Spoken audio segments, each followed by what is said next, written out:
mà bà khá lên lầu riêng cái chuyện là khá thì cái này à tin đem cái khá cần chia ra chia sẻ cái khá ông mình mấy cả anh ấy là mà cho thì chỉ do mình cái điều đó mà thì còn cần chia ta cần xem nhà là ba rồi chúng ta đang đợi cái nào cả thì chia ngay là ba thì nghe này không thấy họ cái coi thì thiếu thì thấy mấy ông thì tiếc cái lúc tất cả đi học mà sẽ cả lao động thì làm ăn như là ba thì số làm cho anh tâm thế hay thế cả anh cũng lệ chim thì cả hiện tại hiện và thiên phật khắc rồi mồi nó khác thì mình làm ai thì cái khác cái lý do ông cả anh ya số làm cho anh thì hàng sợi số nó khác ba cái này thì là cái anh giải không phải cái khác cái cần lên lượng toàn cái khác chính là trong căn cái gì à thì cái mà bằng khó khăn thì nó cấm tập sai khó này nó là khá là ổn định thì cái mình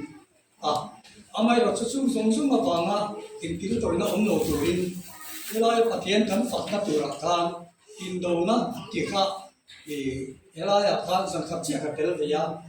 pasal karam sa thanga atu pu ya ko in do na ki ka e ina kan sai le ke ka ti ta ka na se selo kaloni achuma khanin in do na lalpa in do na ania nè na kan puang tu ran iti ka karil lo ma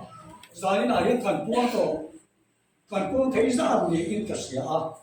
e chu ni in do na ni ka chu ka sai pi anga e adang da ya e la ya ki chong le da ma ni ma ding ne ne pi ren re ga om me la ya han chu de de anga ka om la ya le khom khanan so ma ko ran ten pu tak ma ya mình ăn xong quy lái cả thằng thì in đầu nó lái cả công thật các sợi các đồ cho nó có ven để em ấy một con cả chuột